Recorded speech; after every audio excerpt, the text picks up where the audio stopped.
I want to welcome everybody to our final webinar of 2022, the Iowa Heartland SCTE chapter, bringing this presentation and training to you. Thank you, everybody, for coming on board. This repeats again this afternoon, so if you know of somebody who couldn't make it on our morning session, we'll be doing this again at 1 o'clock.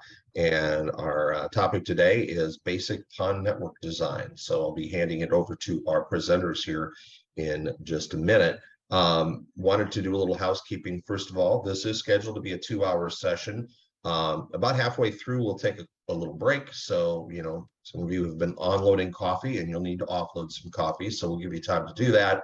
We'll also have a little video in the middle about the benefits of SCTE membership.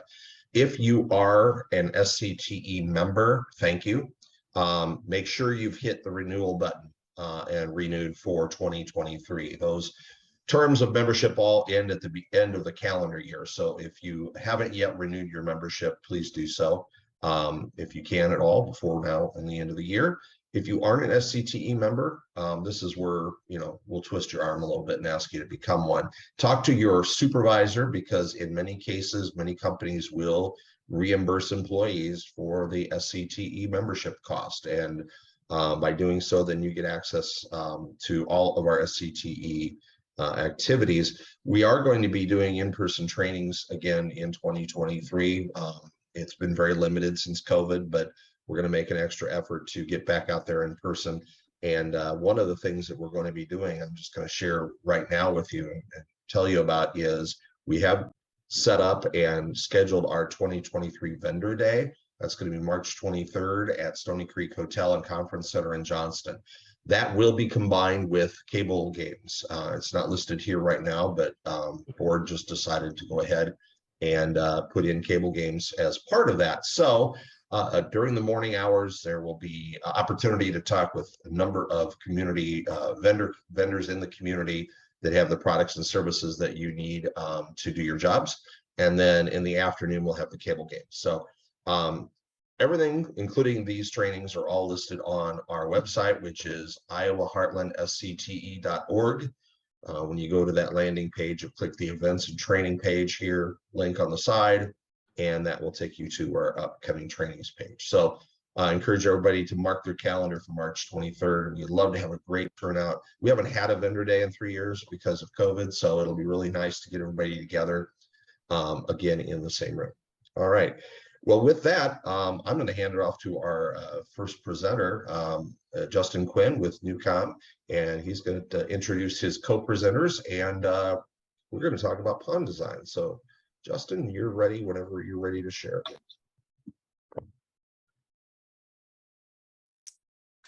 Can you see my screen? Yep. Wonderful. Thanks, Curtis. Yep, so I'm Justin Quinn. I'm with Newcom Technologies. Joining me today and presenting is Shane Ehlers from Newcom Technologies and Ben Steinman from Fuse Technic. He's going to cover more of the inside plant stuff.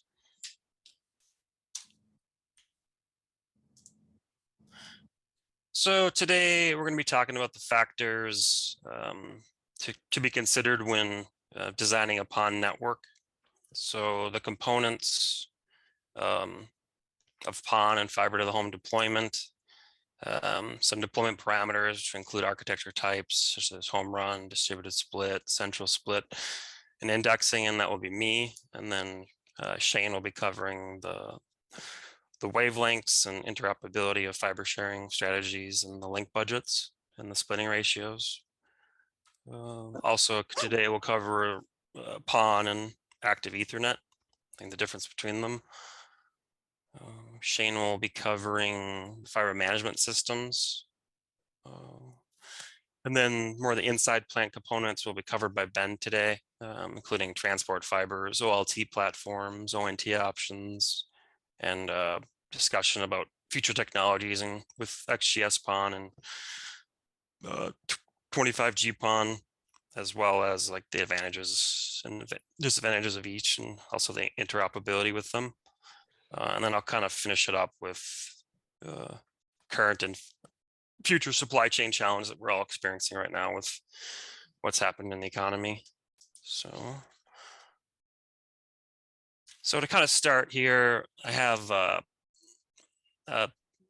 once again, I'll just be covering the basics today. If you want more information, just feel free to reach out to me. It's no problem. I'll provide my email at the end to anyone who wants it. For the moment, I'll probably just wait on questions until the end. That way, Shane or Ben might be answering the questions before the end of the presentation as well. So I'll probably just hold off questions till the end. But feel free to reach out to Curtis if you have them during the presentation as well. He'll keep track of those. So yeah, just to that point, I forgot to yeah, mention, I'm sorry, Justin. We will open it up for questions at various points, in which case people can unmute themselves and talk. okay, Until then, we want everybody to remain muted if possible, because you might have environmental distractions where you're viewing this webinar. If you have questions during though, and you just want to get your question up or a comment made, you can use the chat function in Zoom. Just type it in. I'll be monitoring those. So if we do have any chats that pop up, I'll be able to find an appropriate time to interject and share that with the group and let our experts answer it. So thank you for reminding me about that. yeah, no problem. So yeah, once again, we'll be just covering the basics. So if you have any questions, just chat at Curtis. So kind of the inside plant to inside plant. So it starts with an OLT inside a CO and goes to an ONT or an ONU inside either a business or someone's home. And those are kind of the subjects that I'm going to skip over on my presentation today, because Ben will be talking about those during his part of the presentation. So to kind of start out, we'll discuss fiber cable, the splitters, splice cases, whether they're strand mounted or in handholds, multi-port service terminals, MSTs, whether they're inside a handhole or mounted on strand, and then drop cable, direct bury methods, aerial methods, and microduct.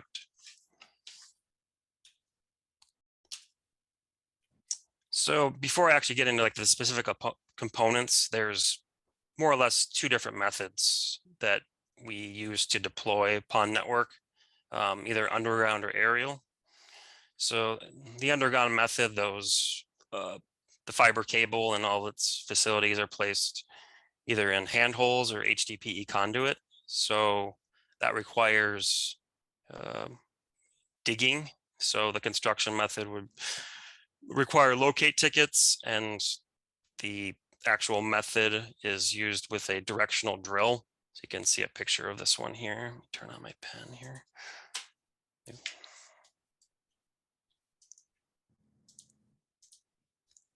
User pointer. So this is a directional drill here, and that's what installs the conduit in the ground to connect the handholds.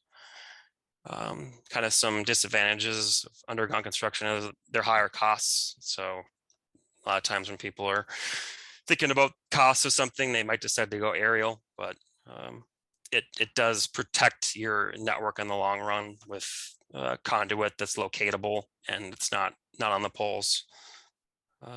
Aerial construction with fiber cable is put on a strand, and it's stranded between either joint use poles or customer owned poles. What's required with maintenance is a lineman, and they utilize in construction too, and they utilize bucket trucks to do their construction. So that would also be required for maintaining it. In aerial construction, the upfront engineering costs for creating the network are very high, and that's due to typically make-ready engineering. You kind of you do save money because the construction of the network is lower usually on a per foot basis than underground construction, and one of the disadvantages is the network really isn't protected due to it being exposed. You can see here is an aerial slack loop there, and then down here is underground construction with slack loops and a handhole. So the main part of a PON network is kind of the heartbeat of it is the fiber optic network. So it's glass that transports data. So it's underground placement. It goes from a conduit and handhole to handhole, and the aerial placement is lashed on strand. It can also be self-support fiber too, which strand wouldn't be required because the strand is actually on the fiber itself. Some different types of fiber optic cable are loose tube, which you can see here and here.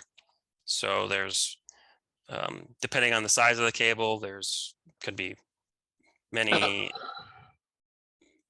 there could be many loose tubes and there could be many ribbons, but the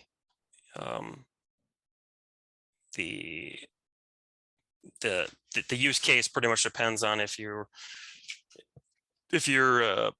utilizing it for bigger projects, which typically a bigger project would be a higher amount of cables, and the 144 fibers and the 288 fibers and the 432 fibers to be able to ribbon splice them. It's faster method, and it's called mass fusion splicing. And then you could utilize microfiber as well, and that is usually used in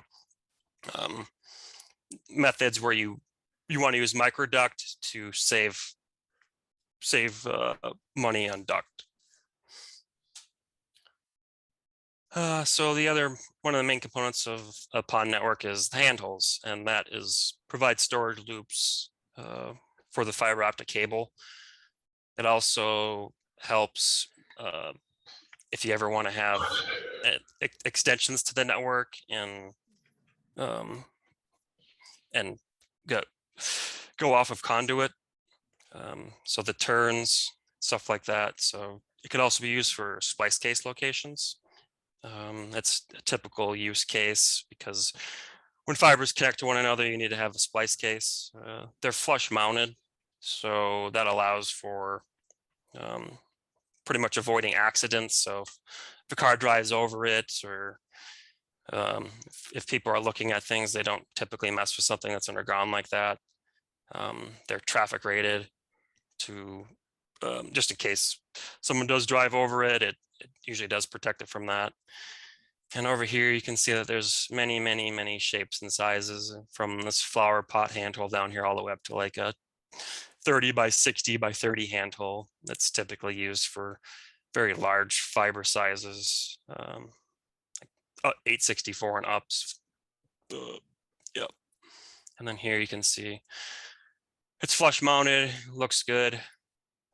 And then this is kind of what it looks like outside of the ground. So there's the depth here, and then the length, and then just the overall size of it. So to get fiber from one point to another underground, you need to put it into conduit. So the conduit protects the fiber between the structures. It utilizes the I guess it's it can be a microduct, corrugated duct, which is typically used in indoor scenarios, or a ribbed, or smooth walled, which the most common is a smooth walled one. They can range sizes from even less than an inch to typically up to 4 inches, depending on your deployment methods. So yeah. So fiber cables eventually end. So they don't go all the way, typically don't go all the way from the CO to someone's house. So in those locations where you have to change fiber cable sizes, or go from like a higher size to an MST tail, or from a higher size to a lower size fiber to for less densification, you have to splice it. And because of that, the the splice case is there. So it typically is pressurized, and that avoids water getting into it, which water is very bad for fiber. So that helps it from being damaged. And then also this would require skilled technicians to do the splicing. Even to build them at the start and do all the initial splicing, and then eventually, if you ever need to do maintenance on it as well and make new splice connections, they're also required.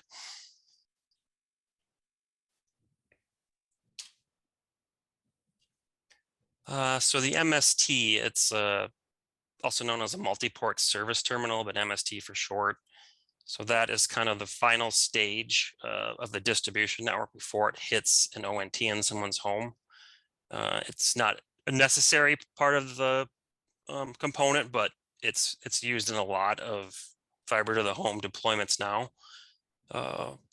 It provides ease of use on the technicians, so it's kind of a plug and play method. So the fiber gets connected to the ONT, which is either inside, well, more than likely inside the house. It could be outside too, but and then you can pull it back, and it's just a connectorized way to get back to something that's spliced back into the distribution network. So as you can see here, here's an example of an area MST here on this pole, and then providing drops to these houses that are here.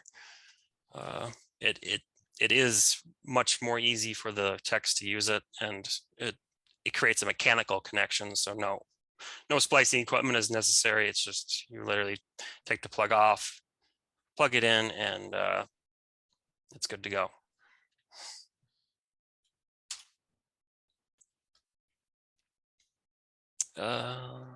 Yeah, so there will be some more components mentioned here throughout the process, but I'm going to start to get into architecture types here, and then we'll kind of get into splitters and stuff like that. So home run architecture type, it goes from the CO all the way to an end user. The centralized split, it utilizes FDH's. Distributed split utilizes different points along the network to split like 1x8 and 1x4 indexing, and I'll show you guys a video on that here when I'm talking about it in a little bit. And then make sure you do your research, because there really is no one best method per se. It's really depends on your network. And you can also combine multiple types, because there's many that include a version of a distributed split and then they go into indexing, or they have a centralized split, and then sometimes further out in the network they use a distributed split because there's not enough room to put a new cabinet in. So stuff like that is always an option as well. That doesn't have to be one or the other. The home run, so that's also known as a point-to-point. The splitters themselves are inside the CO, 1x32s or 1x16s. They typically are used in short-range scenarios. There's not really too many uses where they go long range, just because of the cost of the fiber and the high fiber counts that would be required out of the CO itself. I suppose if you only have one CO and really no other distributed split methods or centralized split methods that will really work for you, this is an option. So centralized split, it's actually one of the most common methods for PON deployment. It's one I've dealt with the most. So some of the advantages are it's more efficient, because the OLT utilization, it's kind of a pay as you go, because you can install new OLTs as your network expands. So you can start with one and add more as your network expands, and that's the same with the FDHs. So you can just only put in one splitter at a time or two splitters, and then once your network expands, you can keep adding more and more splitters depending on how many customers you have on the end. So maintenance and monitoring, you can monitor this network fairly easily, especially with testing. So if you're at the FDH, you can test back to the optical switch and the CO, and then you can also test from the FDH back to all the end users. So it's pretty easy to find if there's a network disruption. It's fairly easy to find the usually the culprit, the location, and it's typically fast. So you can do it that way.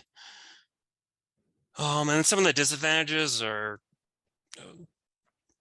more fiber is used in the distribution cables. So once it hits the splitter, all those 1x32 fibers, they've, one fiber turn into 32. So all those fibers need to be on a single fiber optic cable to the end users. So the distribution network that requires a lot of cable will also require more splicing, more MST tails, and more conduits, because if you have bigger network and more cables, you're going to have to require all those things as well. It's possible to add additional infrastructure, but the ease of that is typically not super easy, because once you have it in place, you're kind of stuck with a lot of your fiber and the handholds back to the switch. So let me see here. And that one. So these are some examples of FDHs. So they go out from the CO, and then this is the first object they would hit typically, or before they hit splice cases. So this is where 1x32 or 1x64 splitting takes place. So this is an example of, I believe this is a 288 cabinet here that was mounted on a handhole. So all the splicing takes place down below, and all these connectors and patching is done up here in this box. And you can see, you can easily identify the end users here. And then same thing on here. There's a panel here that shows all the end users that go back to the splitters. So here's the splitters here, and then all the patching that's done. That's a 288 cabinet too, I believe. And then this is a much larger version. So this could service up to 864 homes. It's about as big as they make them. I know they do make them bigger, but this is one of the bigger ones. So the distributed split method, it's you eventually get to the 1x32, but first you it's a cascading method. So it hits a 1x4, and then it goes to a 1x8, and that achieves your 1x32. And one of the advantages of that is that you don't have to purchase FDHs. So these splitters that are 1x4 and 1x8 are typically less expensive, and you don't have to worry about the maintenance of the FDH itself and worrying about those connections. It's just all done typically inside of a splice case. So hey, Justin. Yeah. This is Curtis. A quick question. Is there a penalty you pay on signal loss when you daisy chain those splitters like that? Yeah, there's signal loss, but because the more splitters it hits and the more connections it hits like that, you will lose signal. Yes. But you account for that in your signal budget. Right. Correct. Yeah. Okay. Yeah. Thank you. That was your dumb layman question of the day. Well, the first of many probably for me, because I'm a dumb layman. Yep.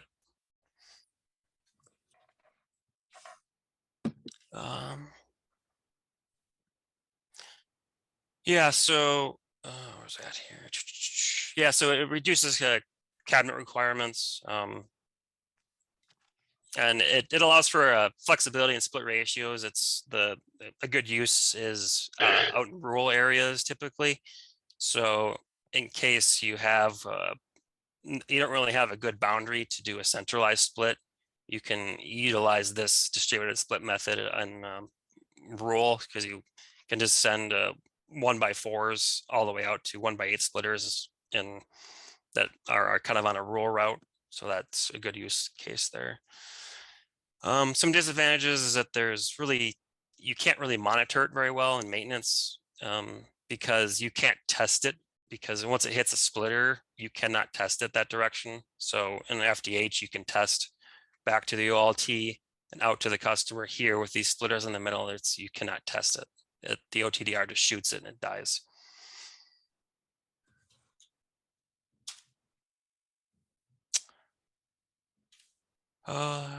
So indexing architecture, also known as daisy chaining, this minimizes splice case locations because you don't actually need a splice case for long distances of time, or long distances. It minimizes the amount of fiber you need because you reuse fiber, both back both directions, and the amount of components is much less because you have just these 12-port MSTs that are able to make the second fiber back into the first fiber, and then so on and so forth all the way down the line. I actually have a video here that shows it being used. I could not explain it as well as this video showed it, so I decided to just have this video.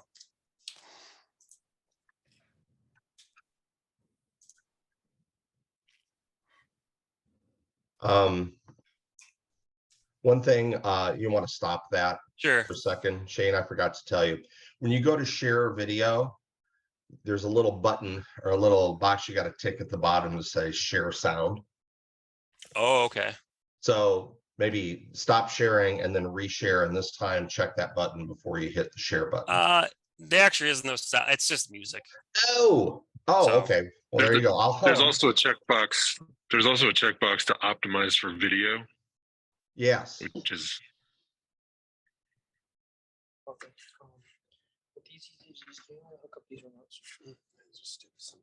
Where is that, Curtis? When you go to share, I see what you're doing. Oh, you're just clicking the video and just taking it right to your web browser. You have to stop and restart the share, probably. Well, this one has built-in RF, so your cable. If it's just music, though, I don't think it's probably vital. No, yeah, no one's talking. Okay. It's just kind of a visual. Serious, this is what you do it. You can do the play-by-play. Okay.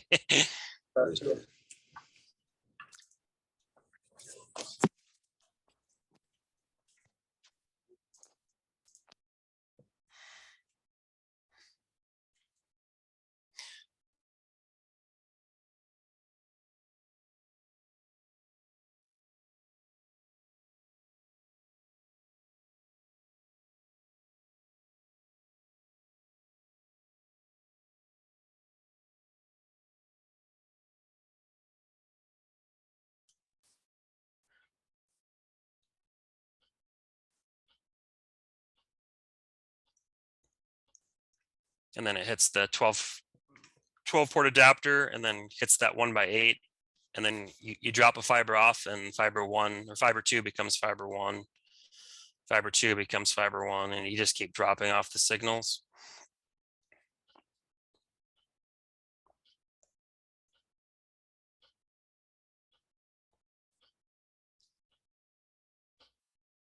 All the way to the other end. So you hit the final daisy chain, and then you can come back the other direction because all those fibers weren't utilized, coming back the opposite direction. So each one can utilize 2 1x8s. So Justin, you're saying a use case for this would be rural?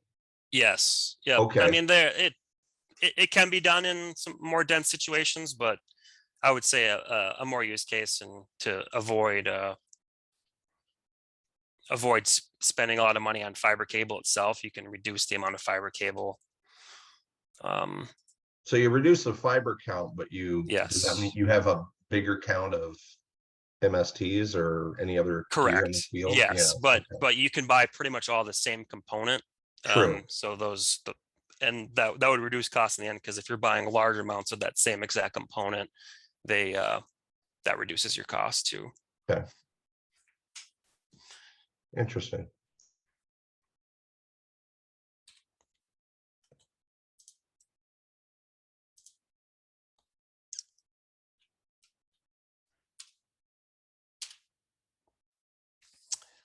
So to touch on PON versus Ethernet, the kind of the main advantages of Ethernet are it's point to point, and typically building owners and managers like that type of network. It has kind of more flexible uses than PON, because you can go, instead of hitting splitters, it's easier to just pick the type of connection that your customer wants and then send that signal to them. With PON architecture, you'd have to skip the splitter inside the cabinets itself, or in a cascaded environment, the fiber could not. It would just be a lot more difficult for the actual connections to take place that someone that wants a higher bandwidth to connect to. Another good thing about it is that it can coexist with a PON network. So typically the PON would go to residential, so the split fibers would go residential, and then the Ethernet point to point would go to commercial buildings. And then to compare it with PON and the advantages of it. So PON, originates from the CO. We've talked about that, with fewer strands itself, because with the active internet, it's point to point. So the actual fibers themselves have to go from the OLT out to each business or each customer. Branching for the service via splitters. So you can, we've talked about either the distributed split or the cascading split to be able to serve more customers on fewer fibers. So this is kind of preferred in like suburban residential. Usually it's a very common case, or business corridors that have multiple businesses, like kind of on the same campus, like smaller units that don't require large capacity. And they're deployed so by obviously the carrier and the service provider. They don't require maintenance on the power side of things out in your network, because if you have a remote OLT and active Ethernet, the power is needed. And with that, I think Shane will start. Oh, this is a kind of an illustration of either active versus a passive network, and either hitting the splitters or hitting that remote OLT with active Ethernet. So we need power on the front side, power on the back side, no matter what, but in the middle of the active network, you need power in the middle as well.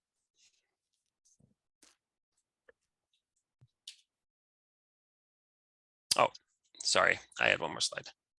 So the kind of to wrap it all together here. So the full scope of the centralized split, it can be described as having a feeder fiber from the CO to the FTH, and then it's split passively. So let me just get this pointer up here.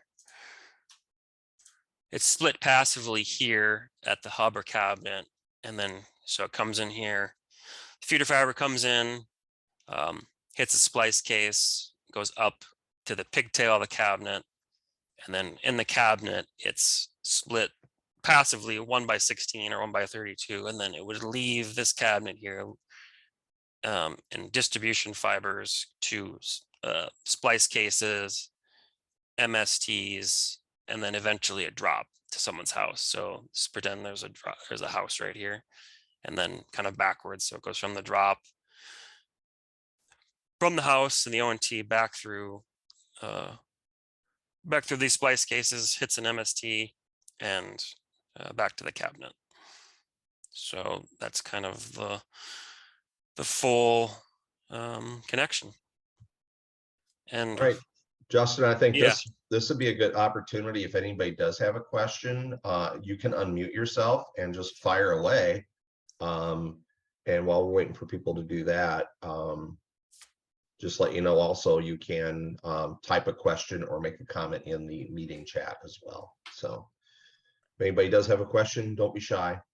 I did mute everybody because we were getting a little bit of background noise there. So you will have to unmute yourself if you want to talk. All right. Silence is affirmation. You're Yay. obviously doing such a great job that they don't need questions. So I'll let you guys move along. All right. How do I get it back to? Do I stop sharing here? Stop share. Yep. Okay. You'll stop sharing and then we'll hand it off to Shane will share his screen and he will do his thing. Unless you're running slides for both, but I don't think you are. No. There All we right. go. Should be yours, Shane.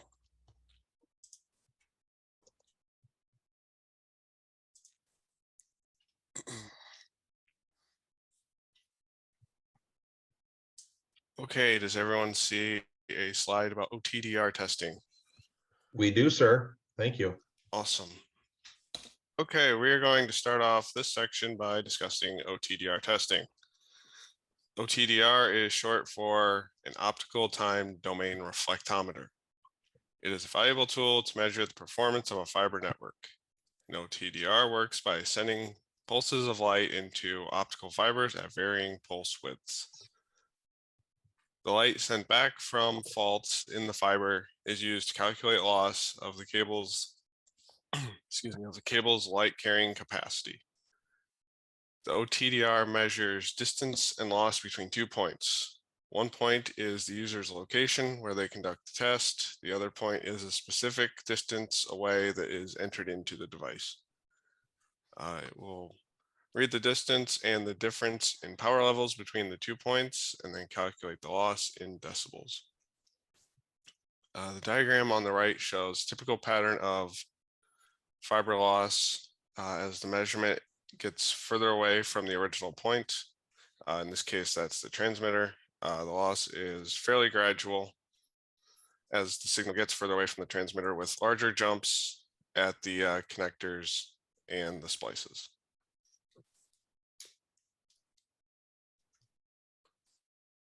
OTDRs are widely used in all phases of a fiber system's life, from construction to maintenance to fault testing and restoration.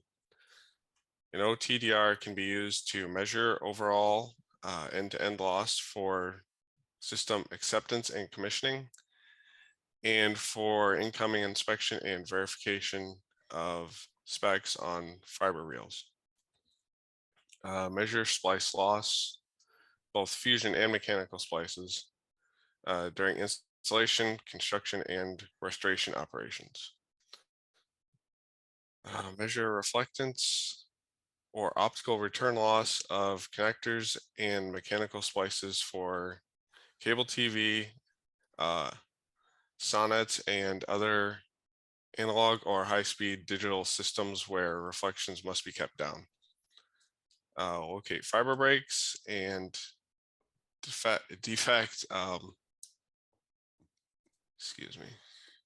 locate fiber breaks and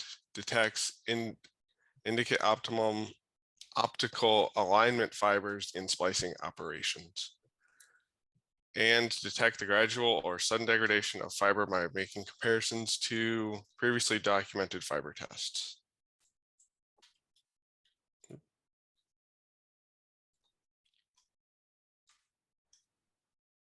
All right, PON deployment distance limitations. Typical distance limitations for the most common PON deployments are shown in the table to the right. The letter behind the deployment type, for example, B1, C1, N1, or E1, refers to the sensitivity of the transmitter. So as you can see, for GPON B1 and XGS PON N1, the maximum distance from the OLT to the ONT is 10 kilometers with a 1/64 split, and 32 kilometers or 20 kilometers with a 1/32 split. And in GPON C1 and XGS PON E1, it is 20 kilometers for the 1/64 and 30 kilometers for the 1/32. So these losses are based on fibers fed from the operations center to a centralized PON cabinet containing a splitter to the last furthermost ONT port in the access network. Note that the higher split ratio used in the design, the less distance from the OLT to the ONT. When performing the initial design, identify all of your outermost boundaries, natural or man-made barrier restrictions to target the longest fiber path from the OLT to the furthest address ONT within any given service area. To stay within the distance restrictions, a good rule of thumb is to keep the maximum street centerline distance at 70 to 80% of your maximum distance of deployment that would be used to serve the last ONT. This cushion will allow the designer to add additional losses and stay within design parameters once the final design is established. It is not desirable to go back and recarve service areas and reallocate fibers because this service was not practiced. Once the PON design has been established and all entities of the design are placed on the map, the designer can now tally all final link budget losses. These losses include fiber optic loss at various wavelengths, splice loss, either mechanical or fusion, extra fiber lengths required, including all slack left at handholds for splicing or slack left for future splicing. Oops, forgot to go to the next slide there. For future fiber that has been installed but not spliced, that also needs to be accounted for. So Shane, quick question. Your chart Sure. on that slide shows maximum distance on a 1/64 or 1/32. Am I safe to assume that the maximum distance is higher the lower number of splits? So a 1/16 would be a longer maximum distance.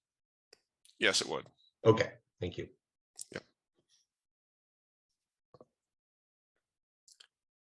All right, next slide.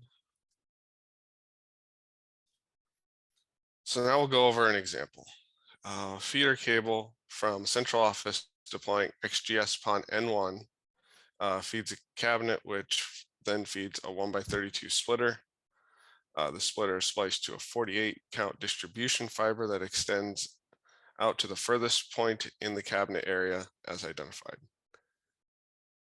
The 48 count then enters the splice closure that will require a 200-foot drop path to the ONT. So to calculate the total fiber loss budget at 1,550 nanometers, you take the 6,872 feet in this case, which goes from the CO to the cabinet, and then 8,048 feet from cabinet to the splice, and then your 200 feet for the drop to the ONT. You get a total of 15,120 feet, which is 4.6 kilometers. And then you multiply that 4.6 kilometers by 0.25, which is your worst case loss over 1 kilometer without a splice. And you get a total of 1.15 decibels. Your total fiber loss at 1,310 nanometers, you take the 4.6 kilometers, multiply it by 0.35 in this case. That would be the worst case over a kilometer. So you get a total of 1.61 decibels.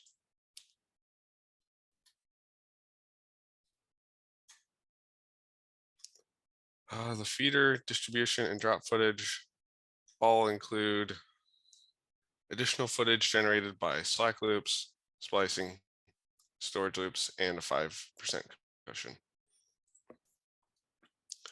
So in this case, we have 4 fusion splices, multiply that by 0.1, which is also a worst case loss scenario. So you get 0.4, and then 2 mechanical splices with worst case loss of 0.75. So it'd be 1.5. Then you add all these numbers together at 1550 nanometers, it is 3.05 decibels, and at 1330 nanometers, it's 3.51 decibels. Remember that these numbers are a worst case scenario, that actual measurements should be much lower unless you have significant issues with the cables. 4.6 kilometers distance in this case was well within the 20 kilometer maximum, but service areas from a non-centrally located office would require additional confirmation of total loss. And of course, Shane, I'm just getting ahead of myself here, but these are all the design losses. There's an actual measurement of actual loss before that fiber is certified, ready for use. Correct. Okay.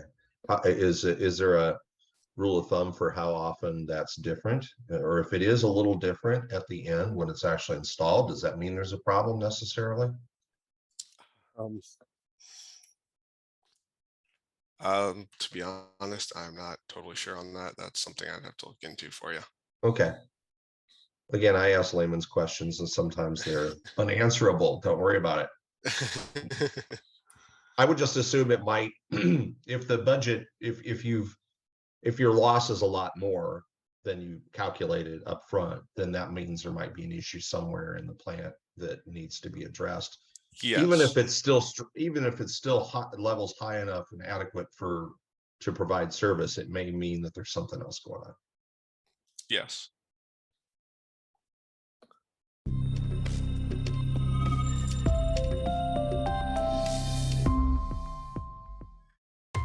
Out there on the front lines, it's all about you, and you're all about doing the job right the first time. You're facing customers day in and day out, on the road and on the clock, showing up on time, gearing up, troubleshooting, fixing problems, checking off job tickets, and making your supervisor smile. The pressure to perform is always switched on. When you arrive on site and knock on that door, your company and your customers depend on you to know your stuff. Hey, you work hard, but sometimes that's not enough. Technology is changing rapidly, becoming increasingly sophisticated. Staying current is vital to keeping your workload from piling up and your reputation intact. Listen, SCTE ISBE understands. We know doing it on your own is tough, and we're the kind of partner that's always by your side to keep you in the know and ready for whatever comes next. We're more than just a local chapter, but a global community of over 25,000 members strong and growing. With thousands of cable pros just like you, this is the place where you belong. Join SCTE ISBE. That's right, become an active member, beyond attending the occasional chapter meeting or vendor day. Go all in. Log into the website, explore the whole toolbox. At our chapter meetings and national events, you'll be exposed to new technologies and acquire practical skills you can immediately apply on the job. Membership connects you with other local pros and the industry's top experts. We put their knowledge right at your fingertips through online communities, videos, webinars on hot topics, searchable databases, and valuable reference materials. Access our wide range of courses and content from field ops to advanced cable technology. If you're really looking to stand out, get certified. Be recognized and rewarded for your expertise. SCTE ISBE credentials are highly valuable and inspire confidence for you, your supervisors, and your customers. Membership also means deep discounts and eligibility for educational foundation grants and scholarships. Many companies, perhaps yours, have joined forces with us as a corporate alliance partner, accelerating new technology rollouts while reducing truck rolls. Your company may have already purchased a membership for you. If so, it's just a few clicks and you're in. To find out, check the Corporate Alliance Partner page at www.scte.org/cap. or ask your supervisor. I would definitely recommend SCTE membership to any one of my coworkers. I've always been able to get advice from members. Information has always been available to me via the website or a phone call away. Getting the training from the chapter meetings does help me with the new technology, because when it's finally implemented into the system and into our field, I have a background on that technology, so it does enable me to be a little bit ahead of the game. Attending chapter meetings helps me keep up with changing technology by, one, learning what products are new from vendors and how to apply them for the future, or two, if there is any changes, how it will work with our existing design and system. Okay, so membership is more than just doing your job better. It's about becoming a professional, a dependable technology master. Make your customers glad it was you who showed up at their door. Build your experience. Advance your career. Become an SCTE ISBE member. Learn more about membership and join SCTE ISBE at www.scte.org/join. Shane, will you be taking care of fiber management? Who's doing that part? Yes, I am. All right, great. Well, you can go ahead and share your screen and roll whenever you're ready. Okay.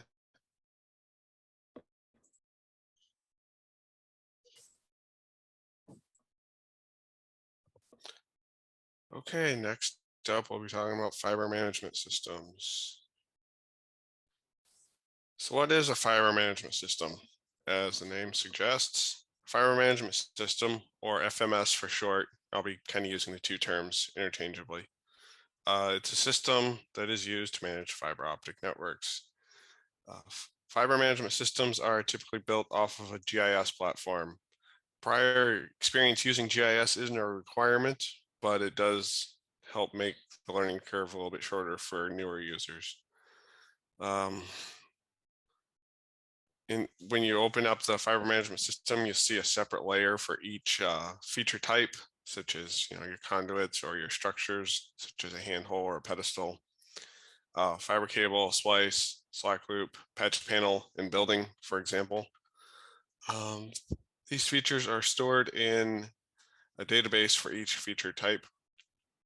Those databases are linked to each other and to other related tables running in the background for things such as splicing, which we'll go into a little bit later.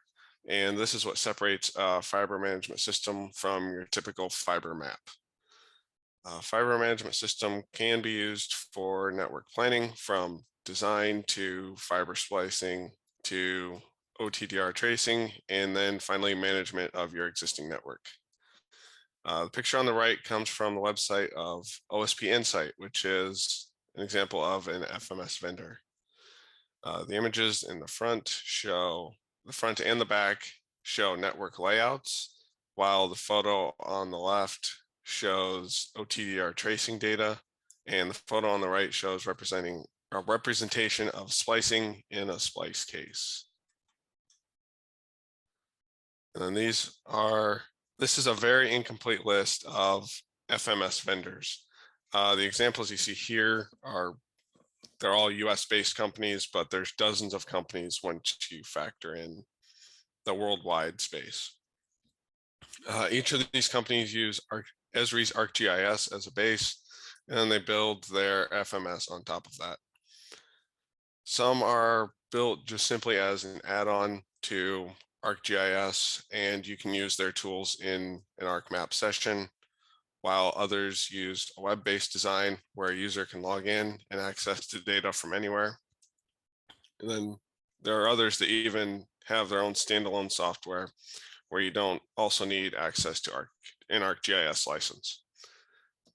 Personally, I have used the fiber management systems created by 4 of these vendors: OSP Insight, 3GIS, Vetro, and Empower Innovations with their Condor software.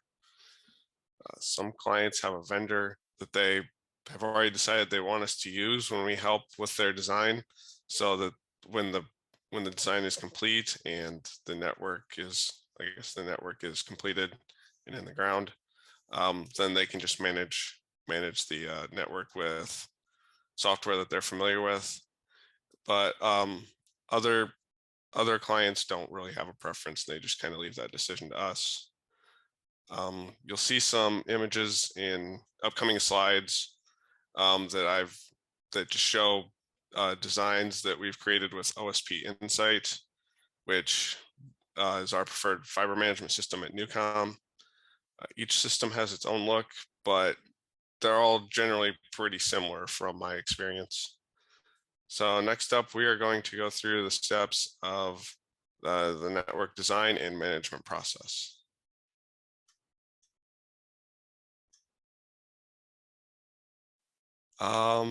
Advantages to using a fiber management system. One of the biggest advantages of a fiber management system is that everything you need is in one central location. Instead of looking through paper maps and tables with splicing info and scribbling in changes by hand or manually updating the splicing spreadsheet, you can just simply look up and easily make changes to your network design and splicing as needed. Another advantage of using a fiber management system is that it's basically a virtual version of your network in the field. This helps limit trips out to the field because you don't always need to send somebody out to verify things when you can just look them up in your fiber management system. Many systems also have the ability to attach photos to a feature, which can also help limit field trips. Fiber management system, it is also much easier to calculate a bill of materials. Some systems go as far as to have tools built in that will calculate quantities, and you can enter in the pricing for your network, and just basically calculate everything for you. Let's see.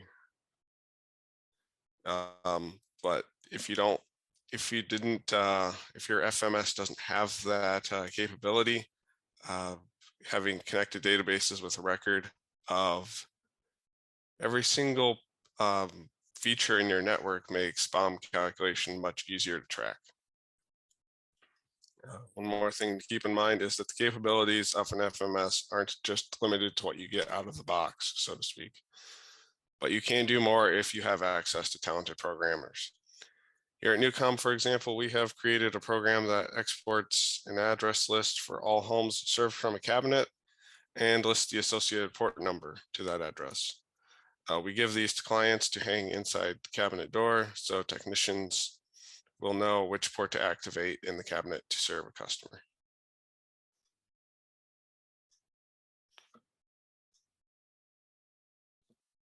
All right, now we'll go over the steps of the network design and management process. And the first step is field data collection.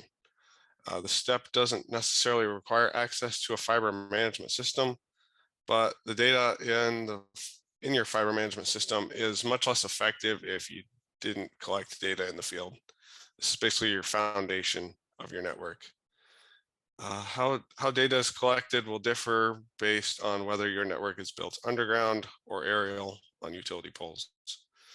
For underground collection, fielders are focused on collecting the location of any structure that could be an obstruction, potentially for the boring rig or the trencher. Examples of a structure are handholds, manholes, or PEDs from other utilities, fire hydrants, utility poles, or traffic lights. Aerial collection focuses mainly on utility poles. Fielders collect attachment heights of the other utilities attached to the pole and propose an attached height for the fiber. Anchor and down guy locations are also proposed as needed. Make-ready analysis may be needed to perform or to meet NESC guidelines.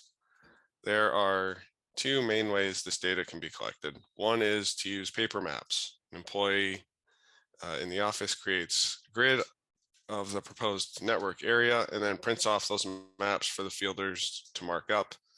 And then once they're marked up, they are returned to the office for data entry.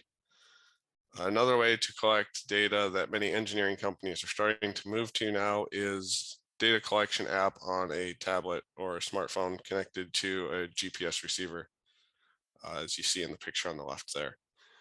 This allows fielders to mark locations of potential obstructions and then collect the data about said obstructions directly into the database rather than sending the maps back to the office for someone else to enter the data. It looks like you could also attach the photo of that specific location to the record, right? Absolutely. I would imagine that's very helpful for if you need to go out and troubleshoot a specific location, you can look at it and say, oh yeah, that's the corner of this street and that street, as opposed to chasing down a GPS coordinate. Yeah, exactly.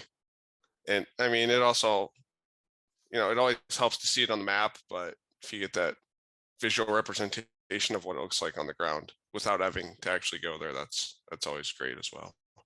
Plus, I would imagine that allows you to see if anything has changed, physically changed at that location. Yep.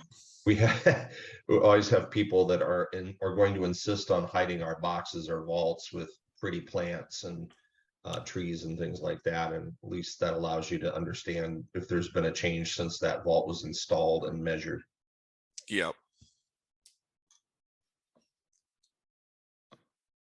Okay, now we're going to move on to network layout and design.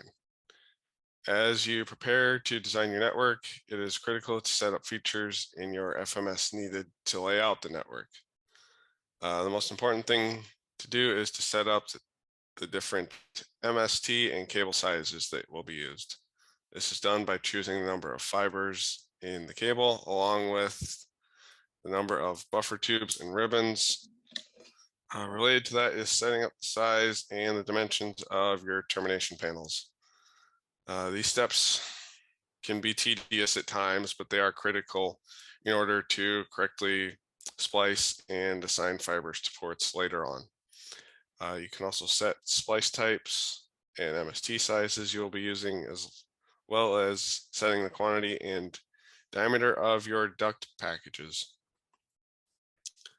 Of course, the specifics of how you set these features will depend on the network architecture that you're using.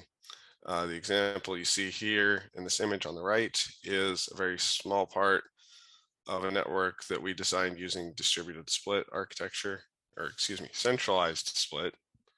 On the next slide, I will go more into detail about the centralized split architecture that we created at Newcom, so you can see what a design looks like in practice. Okay, so the image on the left shows a cabinet design. This image doesn't show the exact location of each object, just because there's so much going on. Everything would be on top of each other if we tried to put it in the exact physical location. Let's see. The green line coming up from the bottom here represents a 144 count feeder cable coming from the CO. 48 count cable continues north to the next cabinet. 12 fibers from the 144 count were spliced to the pigtail, represented by the pink line here. And the smaller box at the other end of the pigtail represents the feeder side panel in the cabinet. The large box, this large white box here, represents the handhole that that the cabinet was placed on top of. The larger box represents a 288 port panel on the distribution side here. And if we had this software open, we would actually be able to open up this panel and we would see the ports range just like they are in the actual cabinet. The cabinets we used on this project had two 144 count pigtails, so that those are the two pink lines that you see going back towards the handhole. The pigtails spliced to 4 distribution cables represented by the red lines. And then in the image on the right, that shows a distribution cable that has left the cabinet and is going into the splice here. The basically the upper middle of the image.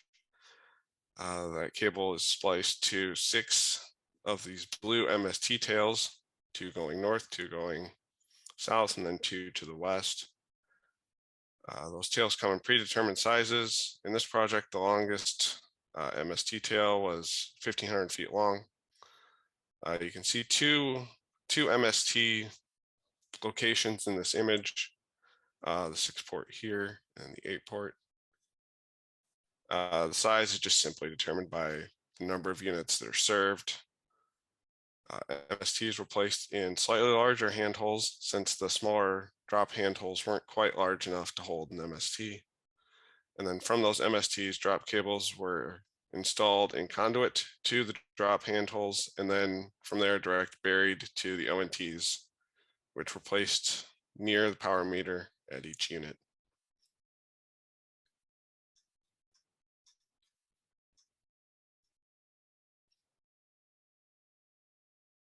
Okay, next up we will talk about splicing.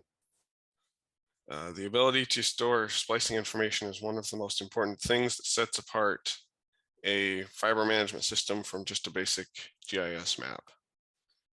When laying out the cable design, it is critical to end all fiber cable segments at a splice. Cables not ending at a splice won't be available to splice when you get to the point of opening the splicing interface. Even if the splice is mid-sheath and the cable continues, the segments need to be broken to allow splicing data to be entered. In this case, all fibers aren't physically spliced. In the splice case are shown as pass-through fibers. All fibers that aren't physically spliced are labeled with the splice type that is used, whether it's fusion or mechanical. A quick look at the images on the right shows the visual representation of splicing, and this can get very complex, especially when you're looking at larger cables. So there's also a tabular option where you can just enter in the number, the fiber numbers that you want to splice, rather than physically dragging a connection between one fiber to another, for people who prefer a more tabular representation of the data.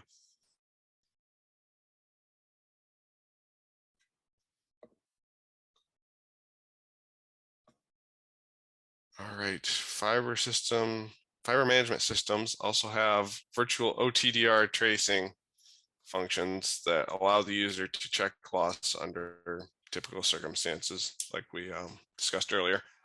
This is why it is important to set your splice type when you're splicing.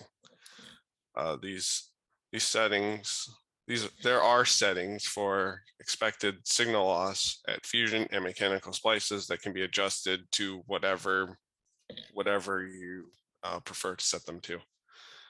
Tracing a signal point from A to Z, point A to point Z, allows you to see how much signal loss there is along the path. It will also calculate the fiber length between 2 points, including slack, so you can see if there are any potential distance issues. But hopefully that was factored into design in the early stages. So by the time you get to this point, it is your design is well within the specs. Another benefit to OTDR tracing is it allows you to check your work. You can choose a specific fiber that you want to trace and see that path highlighted on the map with each cable the signal passes through. Seeing that path on the map with the table showing how the fibers are spliced at each splice case along the path ensures that you are giving the correct information to splicers.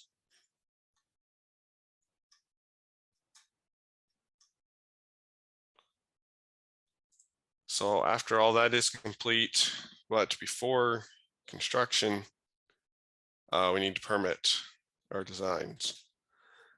Permit is required for all construction taking place within the right-of-way of the permitting entities. All construction will likely require a permit from a city or a county, unless that construction is taking place on a private property or along private streets. Splitter cabinets would typically require special approval from those entities to ensure that they aren't blocking the sight lines of drivers at intersections. Any construction in the right-of-way of a DOT maintained highway will also require a permit from that DOT district. Construction crossing or paralleling a railroad will require a permit from the railroad company. Each of these entities will require maps and drawings in their permits showing the design and ensuring that construction won't disturb the existing utilities. These drawings can be completed in GIS or in CAD. This process is simplified by bringing in the network design from your FMS and your previously collected field data into your permit drawings. And that saves a lot of time when you're creating those complex drawings. For aerial construction, additional permits are also required from the company who owns the utility poles that you want to attach to. Prior to submitting the permits, there should already be an agreement in place with the pole owner to ensure access. These permits will show proposed attachment heights and any make-ready engineering that is required before you can attach your strand and cable. This data should already be stored in your fiber management system, so it can easily be exported to Excel to organize for your submission.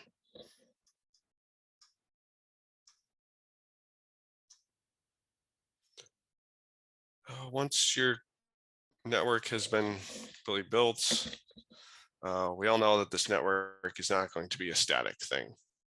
Subscribers will come and go, and using FMS will allow you to easily track which ports in a cabinet are active. There will also be other things that pop up from time to time that will cause your network to change. Network extensions and new housing developments will cause your network to grow. And using an FMS will make the design and permitting steps much easier, as we had mentioned in the previous slides. It is also important to document changes such as replacing a damaged fiber cable or relocating your cable for road construction projects. However, the most important part of an FMS is the people who are using it and making sure that they are keeping things up to date as changes arise. All these tools are great to have, but without the effort to make sure changes are documented, your fiber management system will never reach its full potential.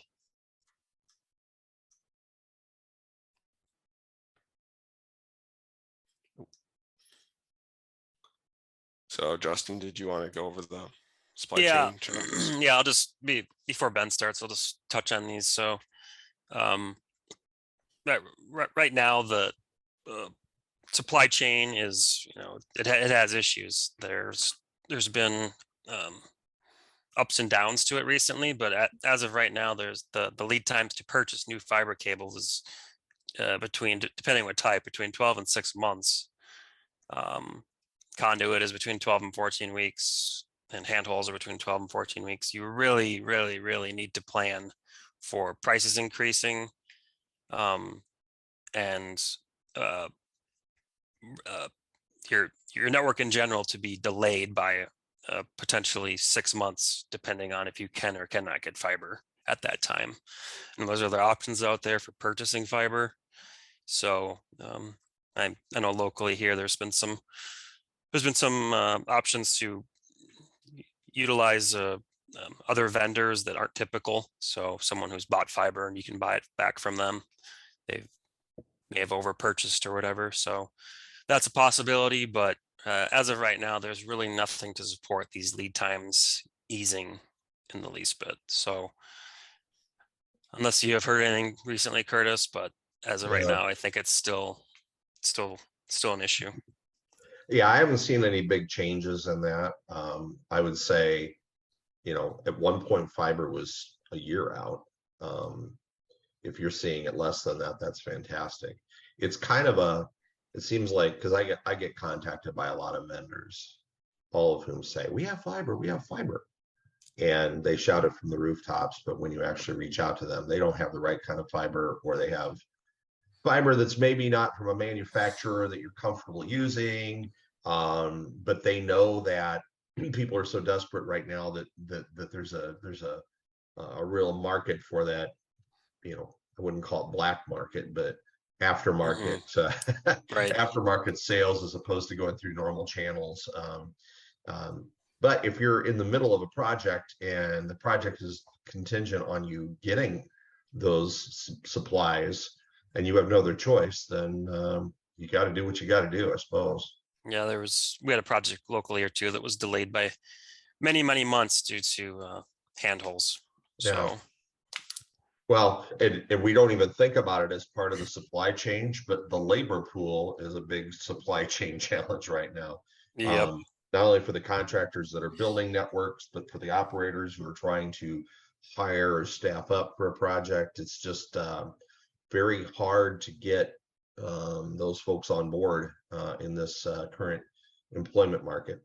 Yeah, I think just the demand for fiber and just Yeah, all of all the parts to do with fiber, and like you said, yeah.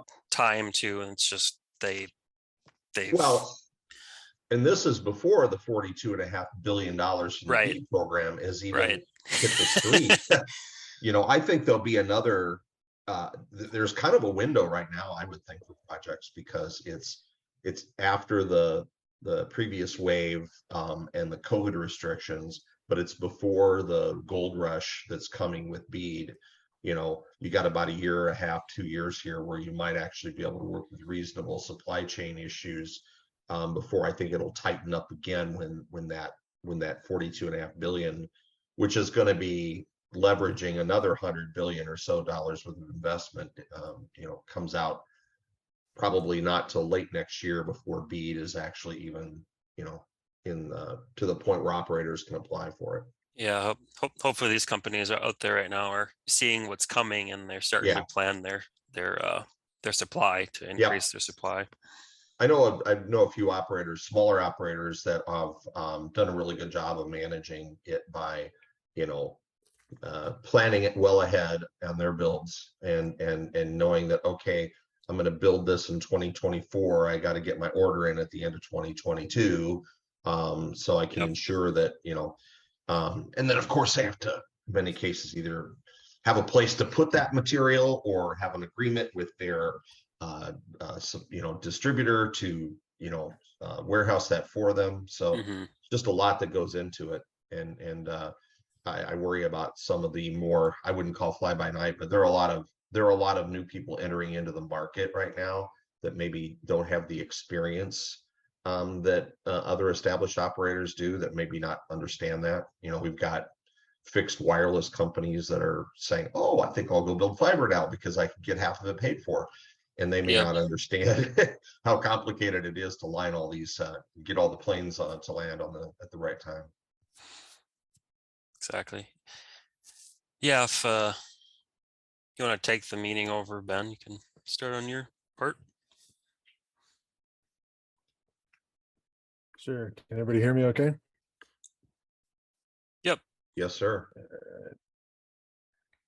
Share setup here.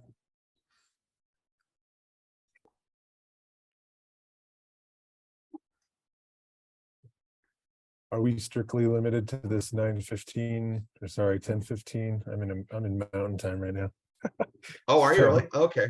Yeah. No, absolutely not. I kind of hope to even get to 2 hours. So okay. Yeah, you've got plenty of time, and we'll have, of course, time for questions at the end. Okay, great. All right. So should see a slide that says ISP squared. Welcome to our ever-evolving acronym soup. Internet service provider inside plant. Same acronym, often used. So I decided to own it. So you copyrighted that, right? I should. Yeah. No, probably not copyrightable, but I'm surprised somebody hasn't launched a new company and called it that just because it's different. Yeah, right. So yeah, thanks to Justin and Shane for the great OSP presentation. little bit about me. I'm a consulting network architect based in Iowa. Been doing this for longer than I'd want to admit. But yeah, operating data center and internet service provider networks since the turn of the century. And also doing consultancy since around 2008 for municipal and private entities, both internet service providers, data center providers, things like that. So yeah, specialties are in network engineering, mainly IP, and do some transport, some NOC and CO design as well. So moving on. So yeah, what's the inside plant? As Justin presented, having fiber in the ground is a huge part of it. It's the actual infrastructure. It's great, but it's got to connect to something. So all of the fiber that makes up the outside plant, or the OSP, it's got to be run back to somewhere. Like if it starts at the house, you can start at either end if you want. But like the thing that most people are familiar with is that it's, it comes into your house or in your business, somewhere into a building, right? So that's got to come back somewhere. And Justin touched on several different types of build outs, referring to a CO, central office, which is kind of an old school telephony term. Most things now are just data centers, because you're going to have a mix of both telecommunications equipment. You're going to have a mix of servers and other things that make up the inside plant of a service provider. So the home run topology is pretty common in a lot of small build outs. It's not the only option, as Justin referred to, and larger service providers most likely will have more than one location that could be considered CO, with kind of duplication of equipment. So for this presentation, we're going to focus on a fairly simple topology with some redundancy. So onto the overview. The major parts of an ISP: core, access. Core is like what everything connects to. It's the core. It's like the middle of the apple, the center of the universe. It's the sun, or the center of the galaxy, or the center of the solar system. So access network is what that fiber actually connects to. It is how the customer accesses the network. Transport is it can be described as many things, but it's effectively how you get to the outside world. DDI is DNS, DHCP, and IPAM. It's a compound acronym. So domain name service, dynamic host configuration protocol, and IP address management. So it's an acronym of acronyms. And then we've got OSS and BSS, which is basically your software management systems and how it all ties together, because this only scales so far manually doing it. A lot of like what Justin and Shane referred to in the FMS, the fiber management system. You can only go so far with an old school spreadsheet before things get out of hand. So the fiber management system kind of is part of that OSS part, and it's very important. But then you got to be able to collect money, right? You have to have cash flow to operate a network. So that's the business support system side of things. So these are kind of two categories that encompass a lot of things, and I'm effectively going to gloss over it today because it in of itself could be a 4-hour presentation. And then finally, NOC, Network Operations Center. Having a network is great, but you got to be able to watch it and monitor it and figure out how to capacity plan, how to see where your problem areas are, because there will always be problem. There's always chaos. So yeah, management, monitoring, capacity planning, troubleshooting. So okay, so inside plant of an internet service provider can take many forms, and those forms can vary greatly just based on all sorts of requirements, operational constraints, budgets, regulatory, et cetera. It's part of my 9-layer OSI model, including politics and religion. So you can kind of think of a network in terms of an IP network. You can think of a router, and when I'm going to say router today, I'm not talking about a home router. I'm talking about a real router, one that actually has silicon chips dedicated to forwarding packets at crazy rates. So I have this call out here to control plane and data plane. The control plane is kind of the brain or the management of the back plane or the data plane. So the control plane controls the data plane. The data plane is the actual, like the ports and the chips and the circuit boards that forward the traffic, at upwards of, several hundred gigabits per second in this current day and age. So in this diagram here, we've got kind of a basic architecture of how things connect. So all of that outside plant stuff that Justin and Shane went through is essentially in this lower half down here in the access network. So you have customer premise equipment, and those are connecting back through splitters, whether it's distributed or home run, or it can be any. This is depicting any level of complexity in the splitting, and it comes back to some sort of network switch, which is this access hardware in the kind of orange color here. That access hardware uplinks into most likely a core in a smaller situation, or you could have a distributed aggregate switching layer, which I'm not depicting in this just for simplicity. So in this core section in the middle, I have a few things called out. There's core routers, that's the CR.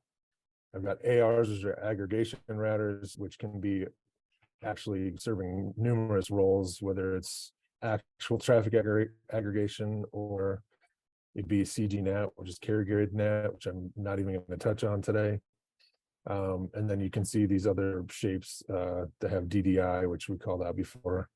And the kind of the pink stuff is all of that management, whether it's a separated control plane or whether it's part of your OSS BSS. And then upward from there, you've got the transport. This is long haul fiber to get out to the world. You've got to uplink somehow, and you typically have to partner with some existing ILEC or CLEC that's in the area to get a pipe to the internet or a pipe to some other service, whether you're picking up TV service or voice. But we're just going to talk about internet transit today. So internet transit is actual internet peering, wholesale purchase of internet access. In today's day and age, likely in the gig or multiple gigs of capacity. And that transit right upon the transport. So you got kind of the layers to the onion going on. So going back to, we're gonna dive back down to the access layer now that we're done with the kind of the ISP overview. A lot of this was touched on by Shane and Justin earlier, but I'm gonna kind of quick go over it again from the ISP, the inside plant standpoint. So a lot of the focus is on PON, and they touched a little bit on active Ethernet. PON, or passive optical networking, is obviously going to be, maybe not so obviously, but it's typically a lot more economical to deploy, because you're deploying this shared infrastructure where 32 customers, sometimes even 64, depending on the situation, are sharing effectively the same strand of fiber back to the access equipment that's in your CO. Being that it's a shared resource, there are situations where it gets oversubscribed, and that's part of where that knock and visibility stuff comes in. as an operator. So you got to maintain those expectations with the customer of what they were purchasing, the service level that they're purchasing, and how you balance it. The good thing is, like, gigabit is faster still, well, for now, still faster than most people's actual tablets, phones, computers can even push, even at an aggregate level. Case in point, I've got 4 kids, effectively 4 teenagers, and during the pandemic, everybody's working and schooling from home, and I think our peak, with me being on a Zoom or whatever, and the kids being on Zooms, I think our peak sustained throughput rarely peaked over 45 megabits in either direction. So gigabit is really nice because you can effectively shorten your window of transfer time. So your traffic becomes more and more spiky instead of spread out. That's another rabbit hole we can dive down. But the cool part about having this shared network at gigabit level is that spikiness often doesn't collide with each other. So, like, you're not going to have customers in the same temporal window, like it's 10:09 Central Time right now, and you're not going to have someone sustaining a gigabit download for more than a few seconds or a few minutes, and sharing that one PON or one link 32 ways doesn't often become an issue. I'm not going to say it's never, because it will, but in most cases it's fine. So Active E, also talked about Active Ethernet, far more suited for large enterprise situations where they need dedicated bandwidth. They're not sharing this shared PON link. So gonna mention a little bit about GPON or XGS PON. So, like, it's one strand of fiber, and typically on Ethernet you have 2 strands of fiber, transmit and receive. Sometimes you can do Ethernet with a single strand with a bidirectional optic, where it's using one wavelength for transmit and another wavelength for receive on the same strand of fiber, and they're using prisms in the optic to separate those optical wavelengths. So it's kind of similar to that, but GPON takes it a step further and adds kind of the old time sliced or time domain multiplexing complex or concept to the technology. So that further breaks up the link layer, allowing it to be shared amongst many users. That was long-winded, but hey, the stuff gets long-winded. So we were kind of on the conceptual with a diagram, and then physically, I try to make a picture of this physically, what this actually looks like in the real world. You've got, at the customer end here, whether it's a business or residential, you've got some sort of customer premise device.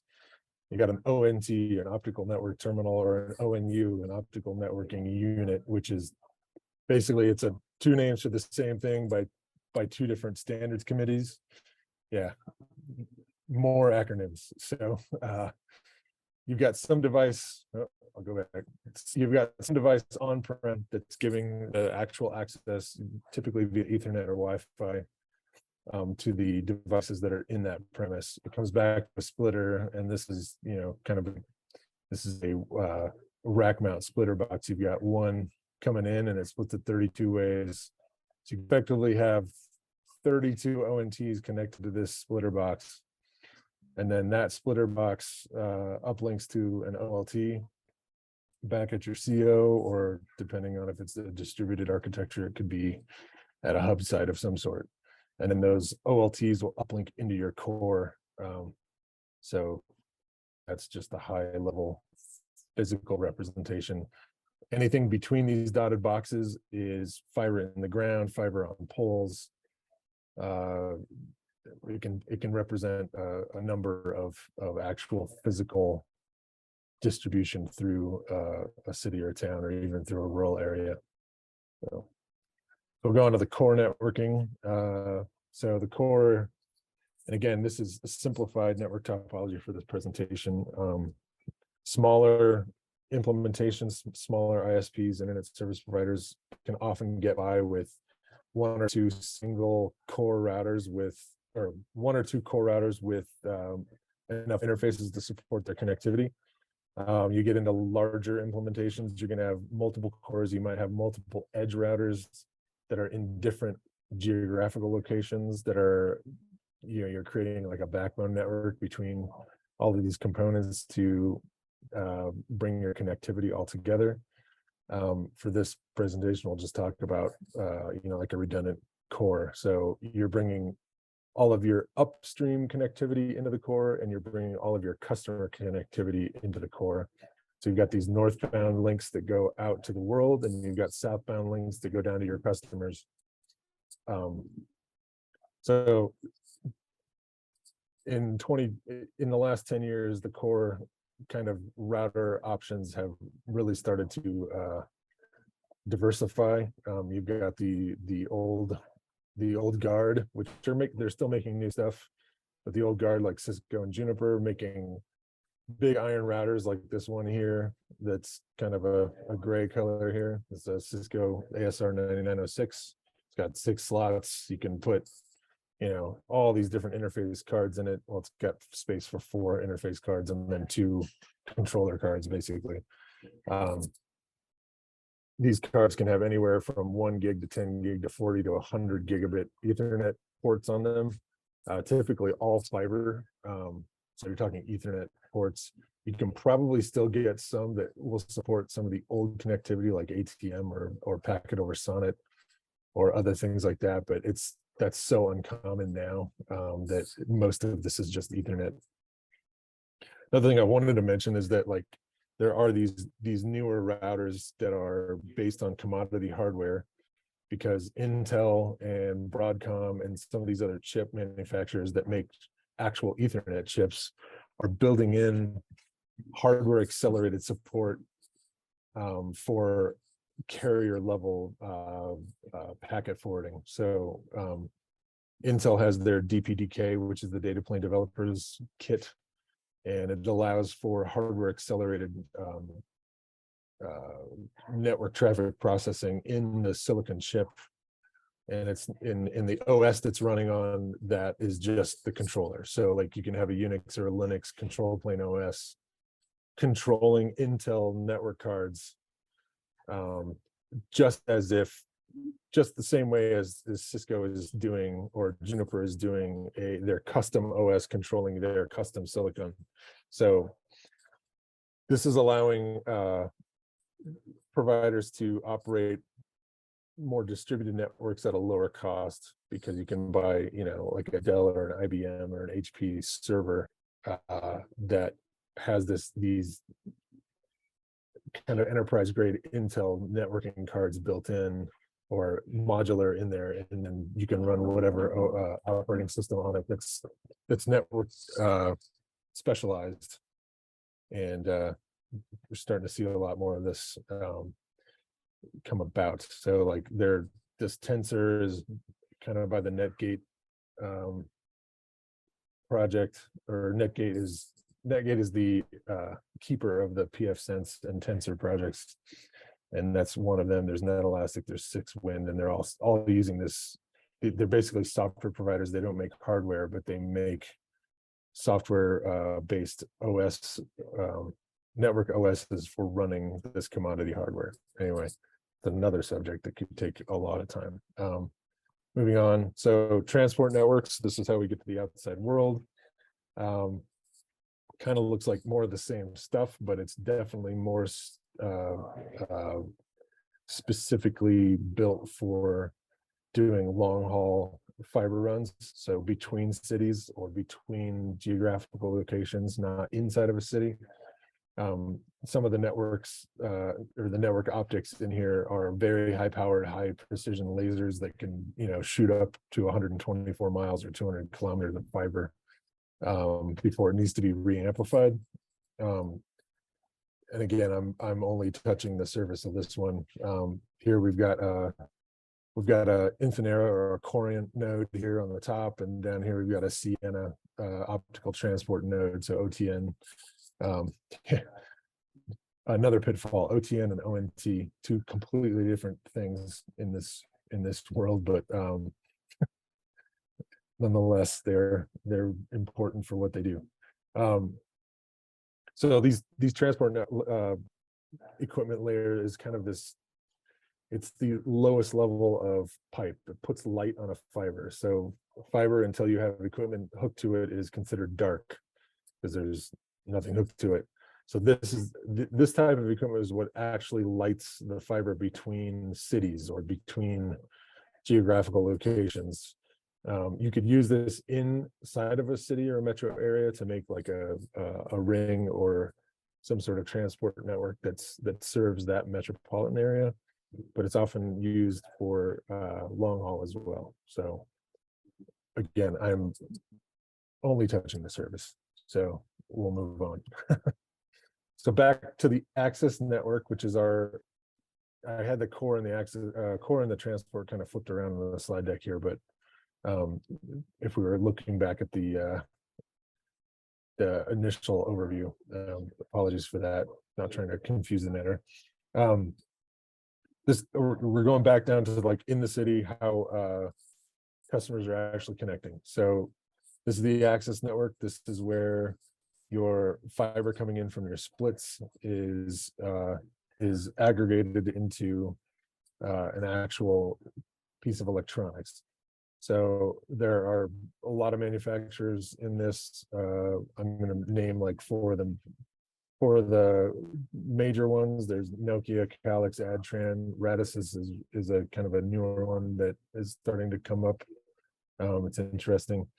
But this is where all of that connectivity for the actual fiber outside plant comes back into. So the splitters are uplinking into this type of hardware. Some of this can also support active Ethernet. And the biggest, most important kind of integration here is the management software of this layer of the network. This access layer is effectively responsible for doing all of the customer control. I'm gonna cough here.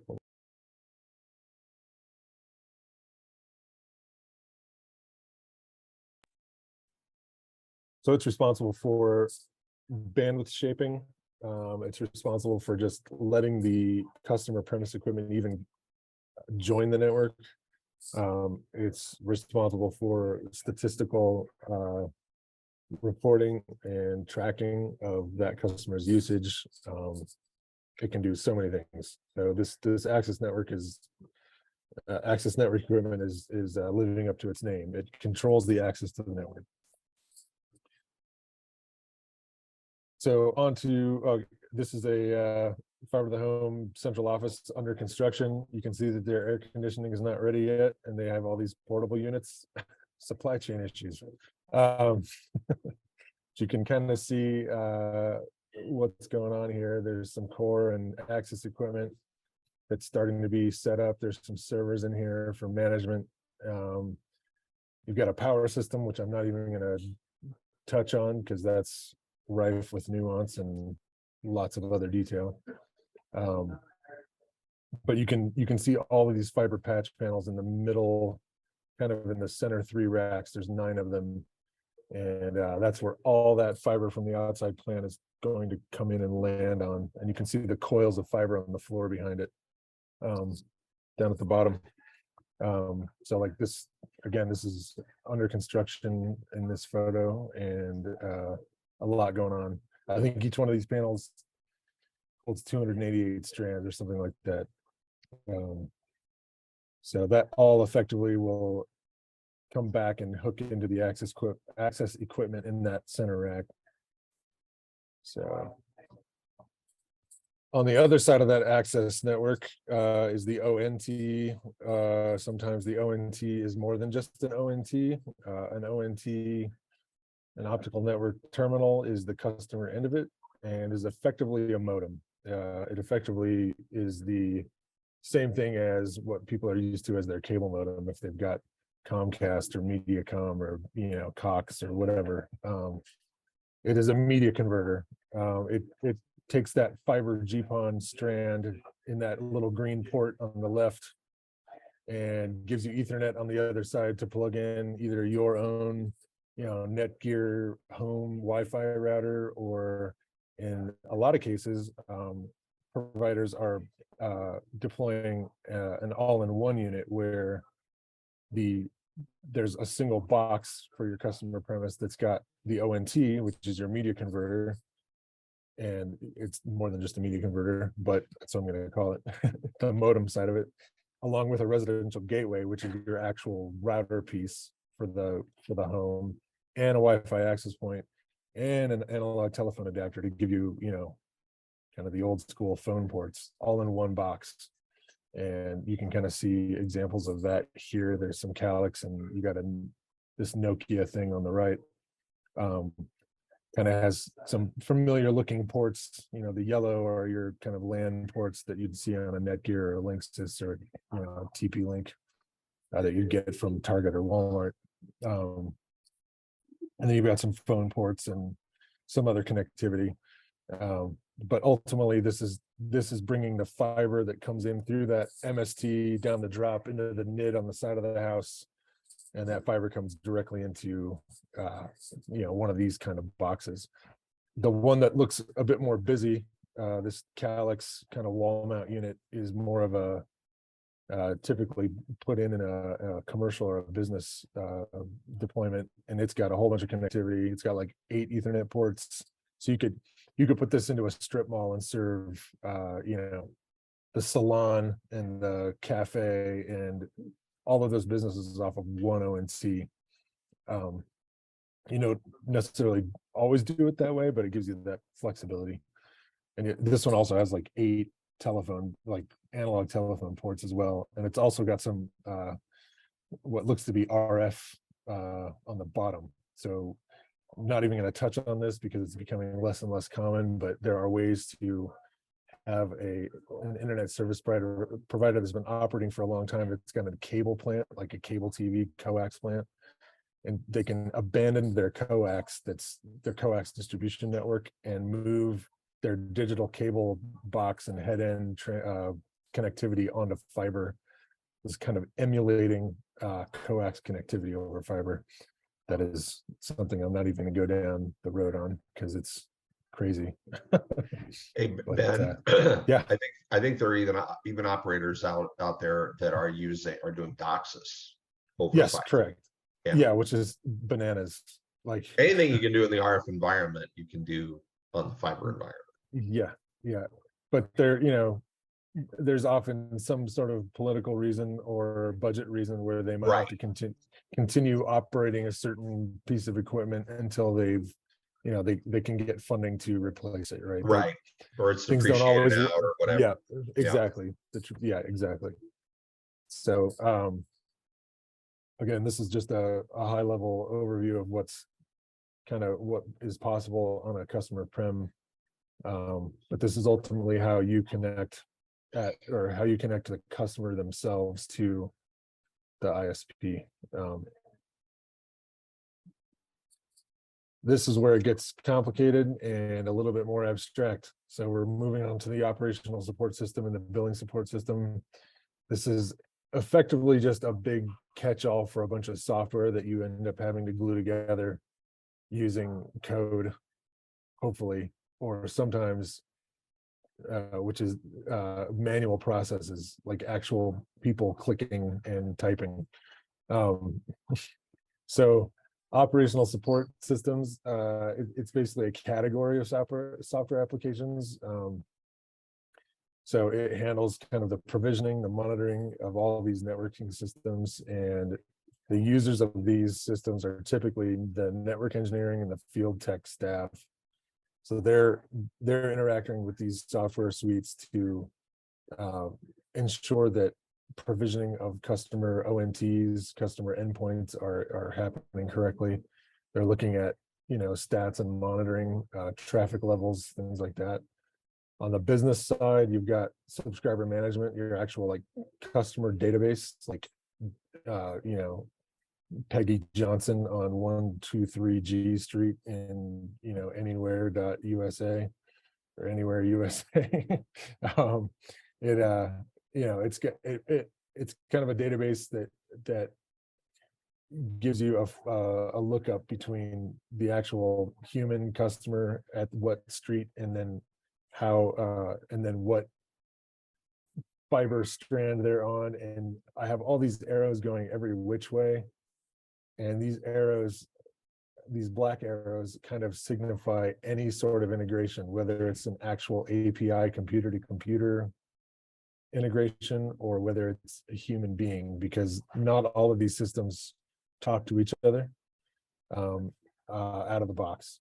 And this is where a lot of time and consternation and money can be spent on trying to get these to integrate with each other.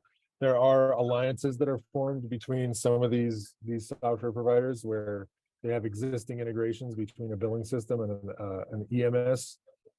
EMS is this like access provisioning, and the EMS is typically the software that's provided with the access network provider. So like element management system would be a piece of software that the internet service provider purchases with the OLT system or the OLT ONT system of a GPON network.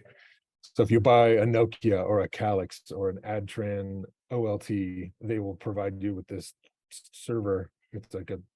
It's a server software app suite that controls the provisioning of that hardware. So that EMS needs to talk to your billing system.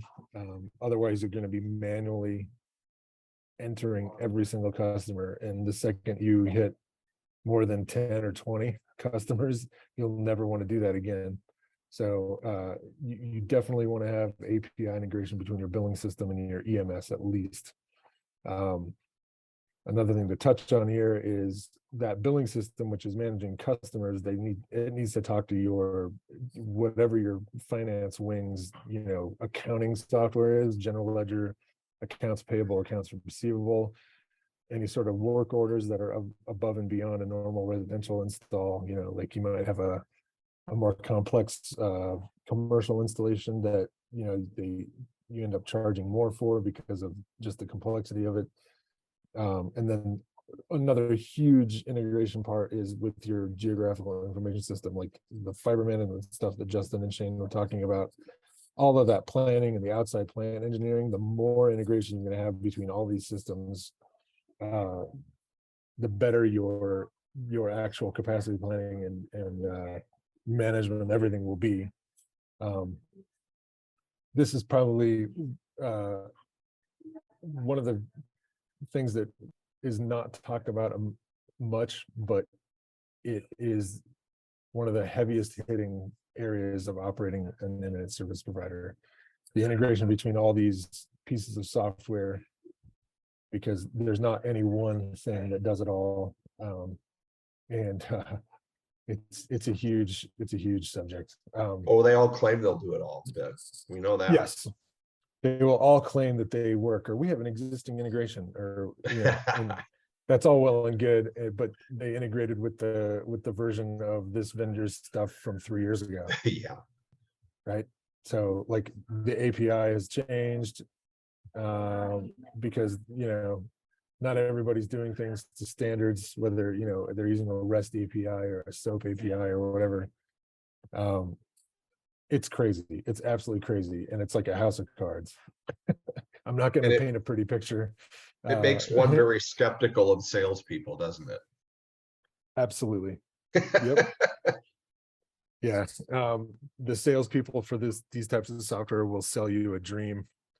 But just know that there's not one perfect solution. So you have to pick it and just go with it and know that there will be pain and suffering. But yeah, the most important thing, I guess, like the OSS stuff, that category is mainly used by internal staff, network engineering and field techs. And having the ability for a field tech to be able to access that from wherever they are is huge. Like if they can pull that up on a tablet or even their phone or a laptop at a customer site and do what they need to do, that is a big deal. If they don't, the more you can minimize an actual field technician having to call back to the office and getting a network engineer involved to do a simple task, like, oh, this ONT is not coming online. Maybe we have the wrong serial number on this ONT. Let's check it quick. Like the more they can do on their own, the better, the more streamlined it'll be. The billing support system, your business support system, the billing system, things like that.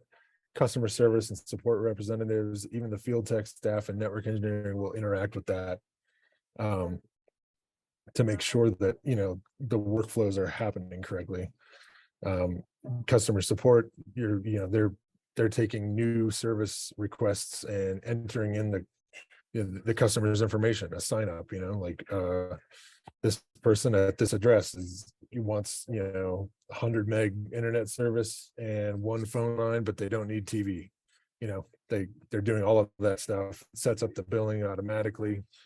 If it's a modern billing system, they're going to have a customer portal where the customer can just log in themselves, and after they're set up, they get an invite email, they can log in themselves, enter their payment info, set up automatic payment, all that stuff. Having that can streamline everybody's life, obviously, but the most important thing is striving. It will never be perfect. It will never be perfect on day one, or never totally done on day one, but striving to have the tightest integration between all these systems as possible is like the goal that everybody should be going for when operating an ISP. But I would be remiss by saying that you'll ever reach that goal, because things change. You have to do software updates, you have to do all of these things. You do a security update on one system and it breaks the integration with another. So this ecosystem of software in an ISP operation is a constant, or it'll involve constant care and feeding, is what I'm getting at, from staff or the vendor support or things like that. So I don't know what else to say about this part without just going down rabbit holes. I don't know if you have anything to add to it, Curtis, but it's a big subject, and it's complicated. I guess that's the best way to put it. I think the best thing you said there is true, is you just gotta use your best judgment to pick the one that you think is the best fit, and then just deal with it after that. And don't get into the what ifs and the regrets and all that stuff, because it's tough too when you're like in your position, Ben, as an engineer, and you're dealing with a client who doesn't know as much as you do. And then they look at you and say, why did we pick this one? Well, there were 1,000 reasons we picked this one. It's just that we're having typical snags in implementing it. So yeah, that's what I try to tell people. It's like, I've been in I don't know how many integrations now. It's like there's not a single one that went perfectly, right? So it's like you basically pick whatever works for the budget, and if it's a known and vetted company, they set expectations correctly, and you're just going to have to deal with whatever comes after that, however the cards fall. They're always going to be the sales folk claiming they have an integration with this other piece of software, but it's never, like, it rarely works out of the box. There's always got to be some sort of massaging of parameters, or oh, they changed their API, or oh, they did this, they made this update, now we have to update. And it's so, and in some of the cases, if it's not, say, a new build, if it's a rebuild, they may be, or an expansion, they may have to be dealing with a legacy system that they're not gonna replace. They're just gonna have to adapt.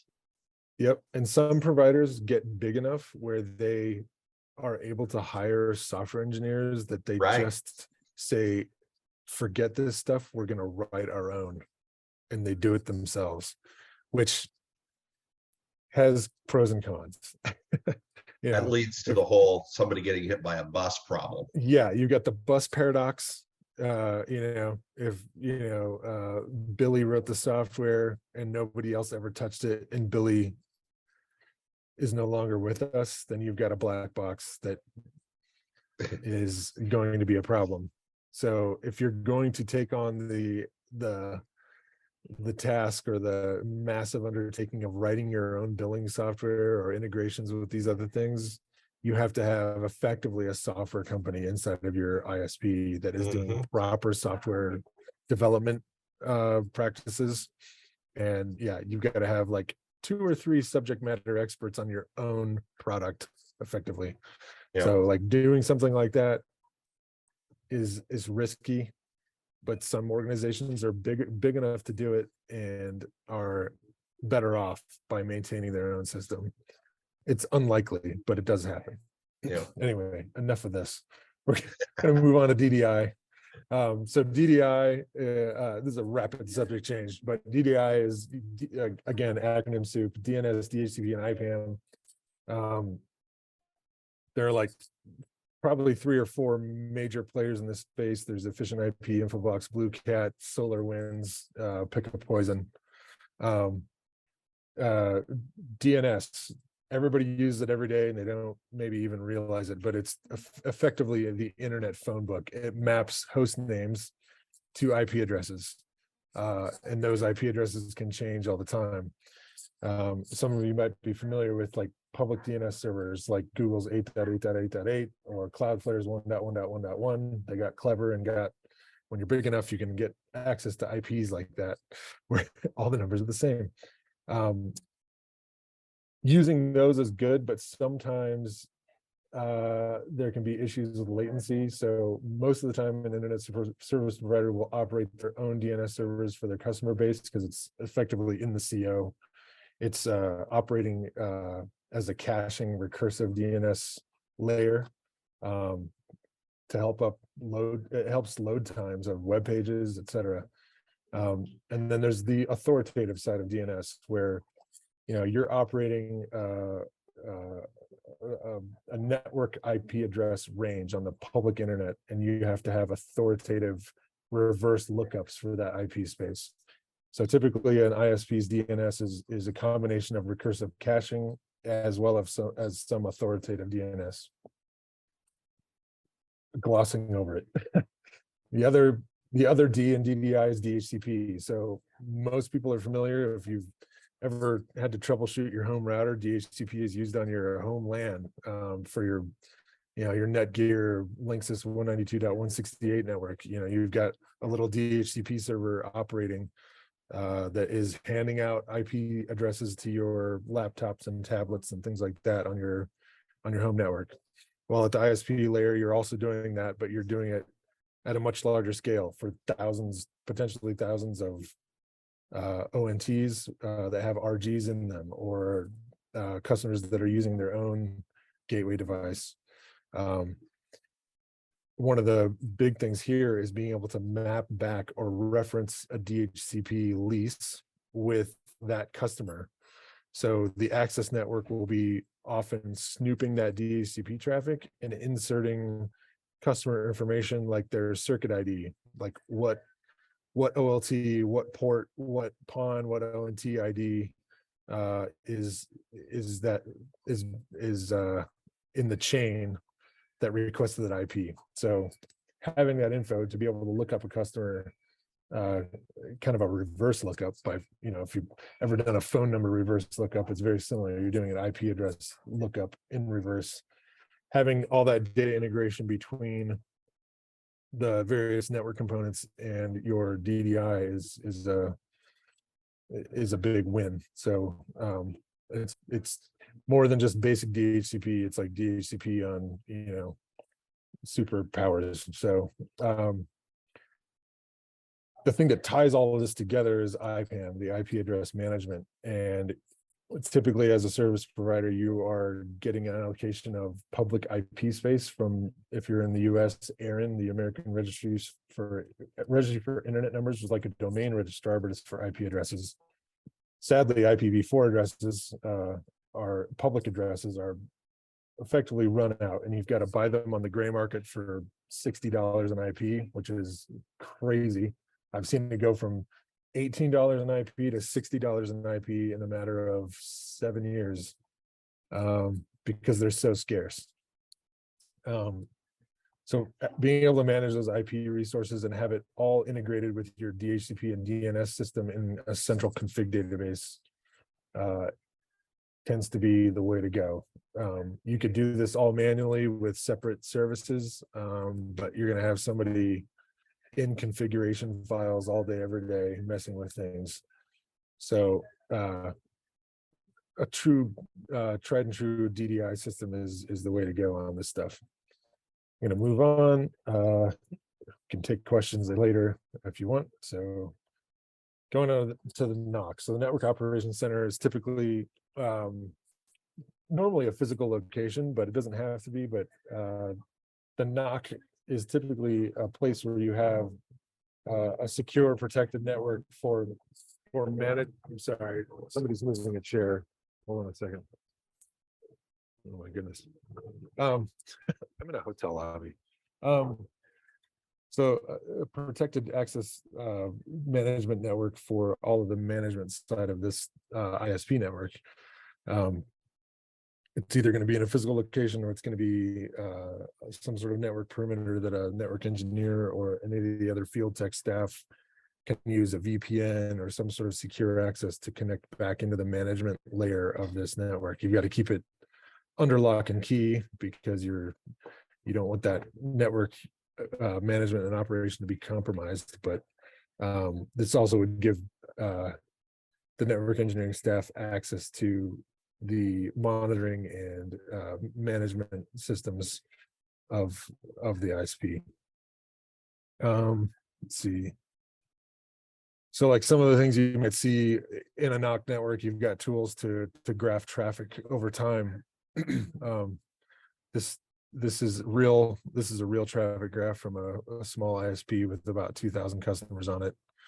So you can start getting stats on how many customers, and this is critical to the business operation for both customer count, for seeing tracking revenue, tracking goals for customer deployments and things like that, and then also for like network traffic planning. So this is like a 7-day traffic graph of aggregate internet for a small service provider. And you can see at one point that it maxed out at almost 10 gig, like 9,100 megabits. That's all the customers, these 2,000 customers. So yeah, interesting stuff. And so that particular ISP is probably looking at deploying additional yes bandwidth. Yep, and they are. Yeah, okay. So yeah. So that 91% was a point in time, probably on a Thursday night, because Amazon football or whatever it is. So like you can totally see where the traffic graphs, it's evident when the most internet usage is. It is definitely not during the day, it's in the evening. Yeah. So each one of these lines is each one of these lines is a 12-hour increment. So you got midnight, noon, midnight, noon, midnight. So when's the peak time? From about 7 p.m. to about 10 p.m. in this particular city. It varies. But even with considerable amount of the commercial businesses on this ISP, as well as like school district and things like that, the high internet usage is not during the day. It is in the evening when people are at home. Pretty interesting to see the usage patterns. And it's a roller coaster. It's almost, you can almost count on it. It's like clockwork. So yeah, this is counts, like basically how many residential, how many business, how many phone customers, how many TV customers, and how many like active ONTs. There's how many provision, how many active. So that can change and fluctuate hour to hour, because if you're doing 10 to 50 installs a day, that could, obviously just really be all over the map. And you're going to have cancellations and failure of payment. So you're going to terminate their contract, et cetera. So this number goes up and down all day, every day. Less on weekends. Another kind of system to look at is like alerting. So service availability. You want to be ahead of any sort of problem that comes up. So if you got a OLT card that's having a problem, you're going to want to have monitoring on it that will send a text alert or a push message to network engineering staff or things like that, so they get advanced notice before customers. You never want to be in the position where the customers tell you something is down. You want to be ahead of that game. So a major part of the NOC implementation is your monitoring. So I guess I'm like a half hour over, so I'm gonna cut it there. This is the last slide anyway, but gonna open it for questions. Curtis, go for it. No, that's good stuff. No, I'm no problem going a little bit over. Our chapter gets credit for it, so we need it. So yeah, if anybody has any questions for Ben, Shane, or Justin, now's a great time. We'll be ending soon, so do not be shy. You can type it in the chat, or you can unmute yourself and just throw it out there, okay? Give everybody a couple of minutes to do that.